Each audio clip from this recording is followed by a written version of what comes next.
Dunia saat ini seolah sedang menahan napas, menunggu sebuah ledakan besar yang diprediksi akan mengubah peta geopolitik global selamanya.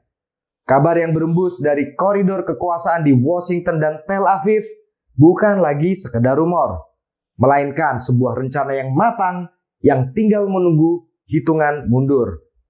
Laporan terbaru dari Axios, sebuah media yang memiliki akses mendalam ke lingkar dalam intelijen Amerika dan Israel, telah memicu kegemparan luar biasa. Mereka menyebutkan bahwa keputusan besar telah diambil. Sebuah serangan militer ke jantung Iran akan segera dilancarkan dalam hitungan hari. Situasi ini terasa semakin dramatis karena momentumnya bertepatan dengan bulan suci Ramadan.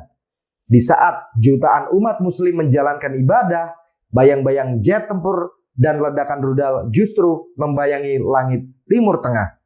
Kabar ini bukan sekedar gertakan sambal. Pernyataan dari penasihat dekat Donald Trump memperkuat narasi tersebut, menegaskan bahwa perang melawan Iran bukan lagi tentang jika, tapi melainkan kapan.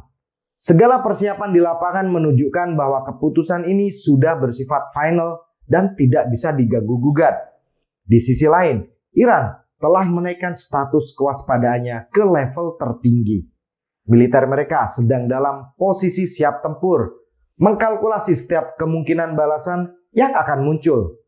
Namun ada satu hal yang menarik untuk dicermati di balik hiruk-pikuk rencana serangan ini, yaitu nasib meja negosiasi. Selama ini publik seringkali menganggap bahwa jika negosiasi gagal, maka perang akan pecah. Namun realitas yang terjadi di balik layar justru sebaliknya. Negosiasi yang berlangsung belakangan ini hanyalah sebuah simbolisme, sebuah formalitas yang dilakukan bukan untuk mencegah perang, melainkan untuk membangun narasi. Amerika Serikat dan sekutunya membutuhkan waktu untuk mematangkan jaringan intelijen lapangan mereka.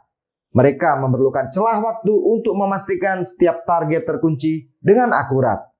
Maka pembicaraan diplomatik yang kita lihat di layar kaca sebenarnya hanyalah tirai yang menutupi persiapan perang yang sesungguhnya.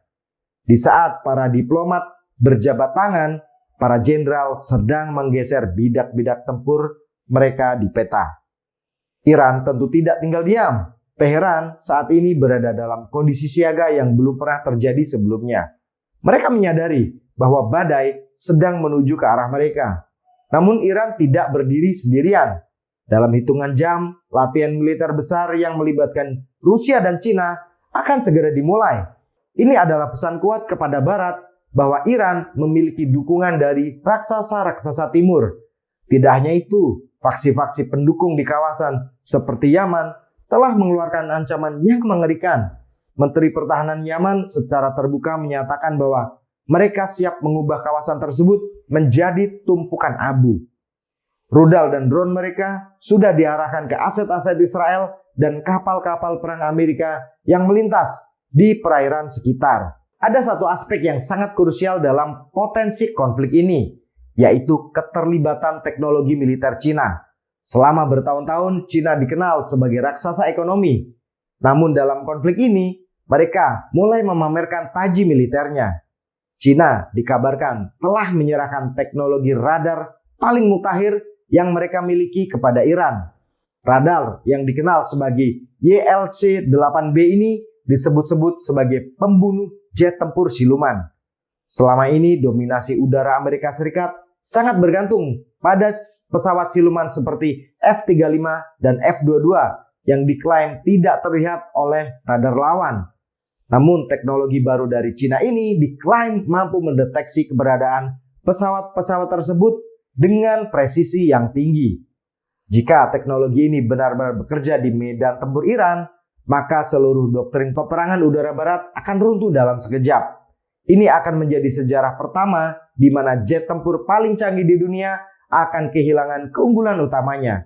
Perang di Iran akan menjadi laboratorium nyata bagi persenjataan Cina dan Rusia yang selama ini hanya diuji di dalam simulasi. Cina sangat berkepentingan untuk melihat bagaimana radar mereka bekerja menghalau F-35 dalam skenario pertempuran yang sesungguhnya. Sambil menunggu serangan yang diprediksi segera pecah, Iran terus membentengi fasilitas-fasilitas strategisnya.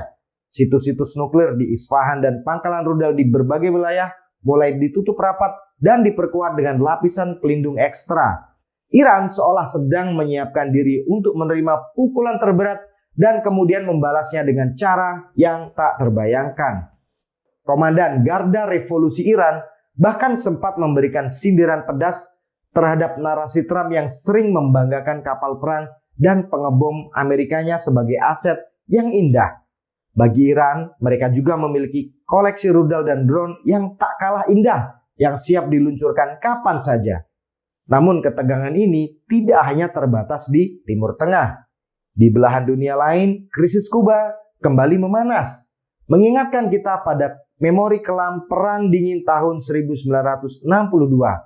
Menteri Luar Negeri Kuba saat ini berada di Moskow, memohon dukungan penuh dari Rusia saat Amerika mulai memberlakukan blokade yang mengancam stabilitas ekonomi negara cerutu tersebut. Rusia telah menyatakan dukungan tanpa syarat bagi Kuba. Fenomena ini menunjukkan bahwa konfrontasi yang sedang terjadi bukan sekedar konflik regional, melainkan sebuah upaya untuk merombak tatanan dunia secara keseluruhan.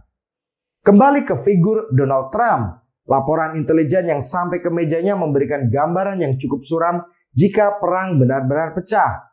Para analis militer memperingatkan Trump bahwa Iran bukanlah Venezuela. Di Iran tidak ada jalan pintas untuk mencapai kemenangan. Perang ini diprediksi akan menjadi perang yang panjang, melelahkan dan sangat berisiko untuk lepas kendali.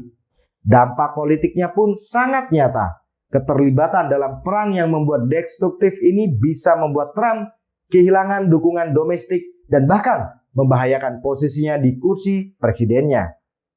Meskipun peringatan demi peringatan telah diberikan oleh pemimpin regional, dorongan untuk berperang demi kepentingan sekutu terdekatnya tampaknya terlalu kuat untuk diredam. Amerika Serikat seolah sedang menggiring dirinya sendiri ke dalam lubang konflik yang lebih dalam dari apa yang pernah mereka alami di Irak dan Afghanistan.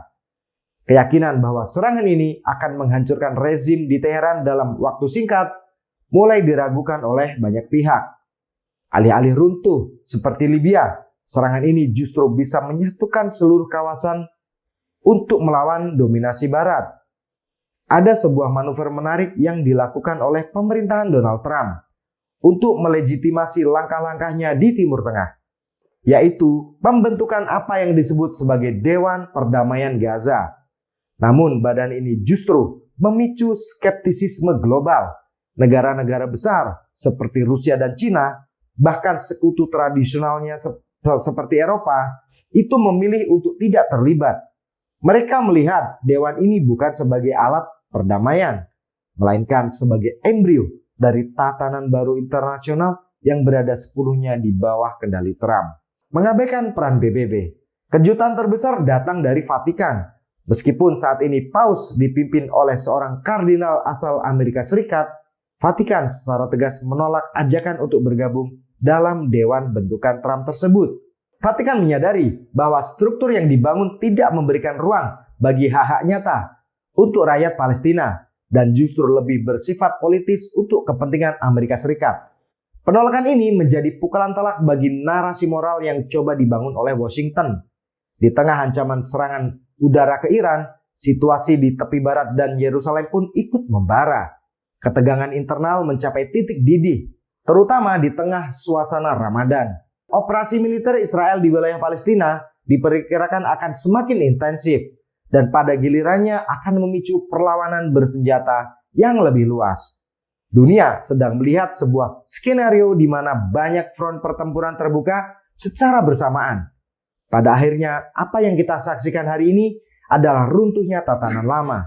Perang dengan Iran, jika benar-benar terjadi, mungkin bukan menjadi babak menutup, melainkan pembuka dari konflik yang lebih besar yang melibatkan Turki, Lebanon, dan wilayah-wilayah strategis lainnya.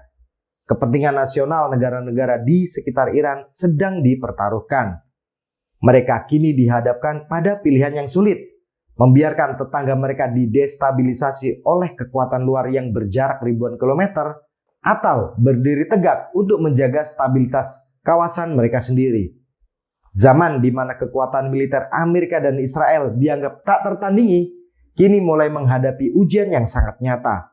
Revolusi teknologi drone, rudal murah namun mematikan, serta sistem radar canggih dari Timur Tengah mengubah wajah peperangan modern.